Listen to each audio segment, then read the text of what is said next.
Good morning students, myself Mridula Sharma from Springfields Public School.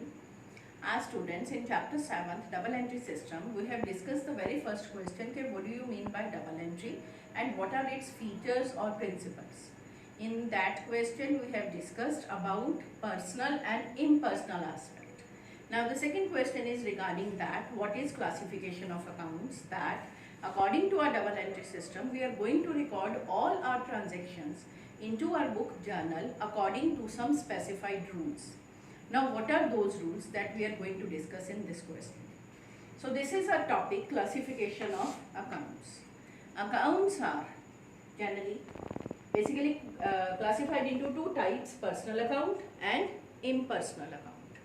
Personal account means account of any human being, any artificial human being or representative. These are further its three types: natural personal account, artificial personal account, representative personal account.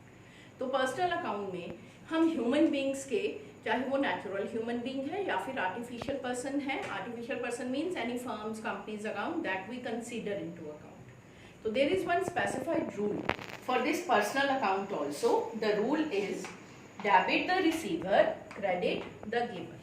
It means these rules they are being implemented according to the business point of view.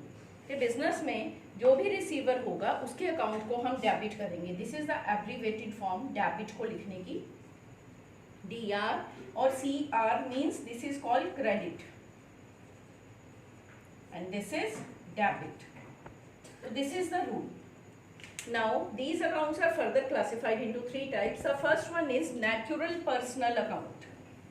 Natural personal account means account of any human being. Just like I have given the example, Ram's account, Sham's account, any human being, any debtors or creditors account. Even capital or drawings account, they are also considered under natural personal account because capital account or drawings account relates to proprietor. Or proprietor is a natural human being. So its account will be categorized into natural personal account. The second category is artificial personal account. Artificial personal account means those who are having the same rights that the natural human being is having, but they can't put their signature. For example, any company's account, firm's account, कोई भी university का account है, हमारे school का account, any society's account, all these are termed under artificial personal account. But the same rule is applied, debit the receiver and credit the giver. And the third one is representative personal account. Representative personal account means it denotes or represents a group of persons. For example, outstanding expense or prepaid insurance. I have written the example. For example, salaries for the month of group of persons. In case of March is still due.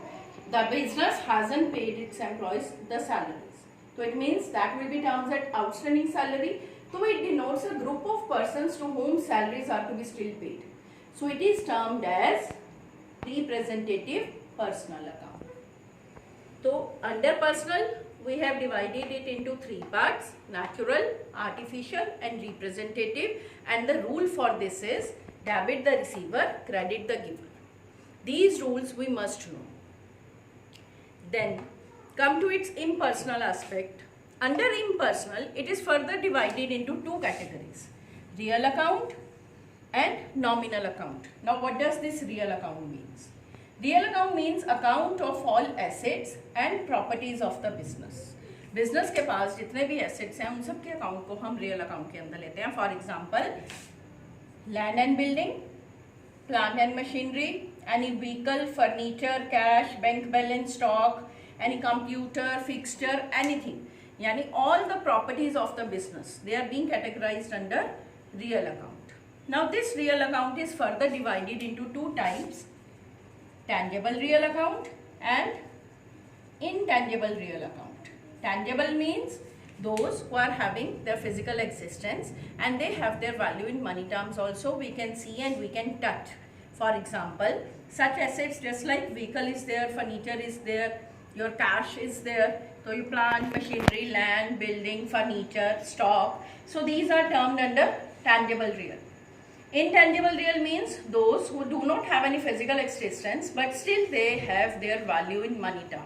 For example, goodwill, patents, copyrights, and further any intellectual rights you can take, any software, computer software that we can consider under this. So these are categorized under real account. Now the rule for the real account. Debit, what comes in, credit, what goes out.